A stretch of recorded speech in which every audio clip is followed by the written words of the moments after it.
Well, it's official, y'all. Yoshi is canonically black. I will not explain further. If you know, you know. But yeah, this movie was pretty awesome.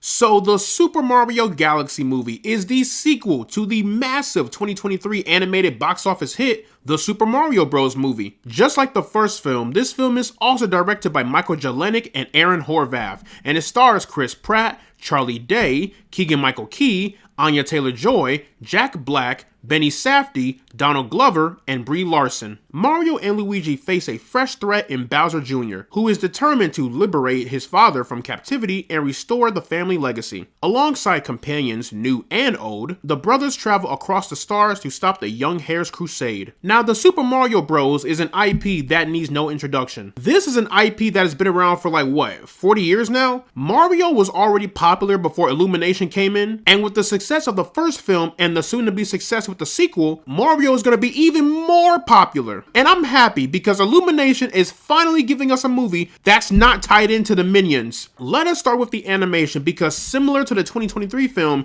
the animation is spectacular. As Illumination continues to grow, their animation is only getting better and better. The colors are extremely vibrant and diverse. There is an insane amount of detailing, from the hair flowing in the wind to the facial expressions to even very minute details that most people wouldn't catch on the first watch. Maybe I'm over exaggerating here, but I would argue the animation in the Mario movies are a lot more detail oriented than the Minion movies that have come out in recent years. The time and effort Illumination put into bringing these characters to the big screen was flawless. Easily one of the best looking animated movies of the year. I don't care. 3D animation has never looked this good. Given how massive Super Mario Galaxy is, this movie had to nail the world building. And I argue they did it. This whole galaxy felt massive, creative, and imaginative. Given that this movie is only about an hour and 40 minutes, there was no way every single location was going to be explored in this one movie. But for the locations we did go to, it was pretty cool. But the film explores quite a few of these famous locations, such as the Honey Hive Galaxy, Planet Bowser, the Sand Kingdom, and I think even the Gateway Galaxy if I'm not mistaken. And even with the few locations that we did explore, this whole galaxy felt like it was forever growing. Similar to the first film, the voice acting in here is just as good. In the first film, a lot of people had their concerns and their criticisms with Chris Pratt voicing Mario, and I for one thought he was good. And in this movie, I think he's good,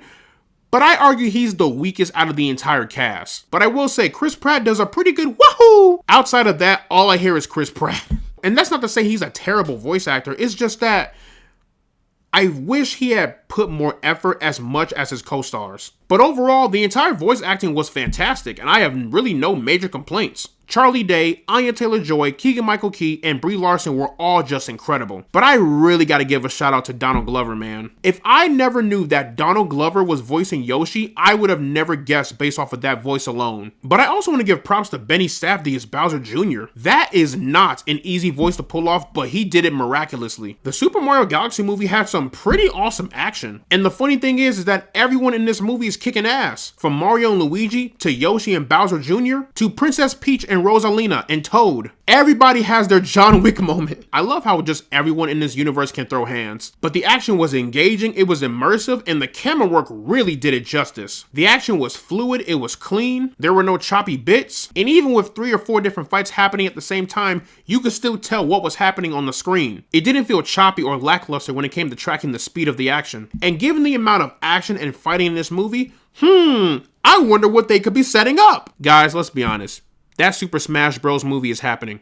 It's inevitable. Given the miniature references and a very specific character appearing in this movie, there's no way that film is not happening. Nintendo would be a literal fool to not make that movie happen. As you can expect, there are a ton of references in this movie. I don't think the average Mario fan will catch every single one. I sure didn't. But for the ones I did catch, I definitely perked up out my seat. There has got to be at least 100 references in this movie, maybe even more. Just like the first film, this film is a true love letter to the fans of Mario. If you love the Mario IP, I think you will love this movie. And if you're not a fan of Mario, I think you will still at least appreciate it. Despite how much I adored this movie, there are some criticisms. The pacing in this movie is way too fast. The pacing in this film is faster than an F1 race. We go from point A to point B to point C to point D in like seconds. And I'll admit, it was kind of overwhelming because it's like, whoa, let's take a break real quick. And even when the film does take a break, it's brief and we're back to Sonic speed. It's like this movie wanted to do a speed run of the entire story. But whatever, what do I know? It's just something that I noticed, and quite frankly,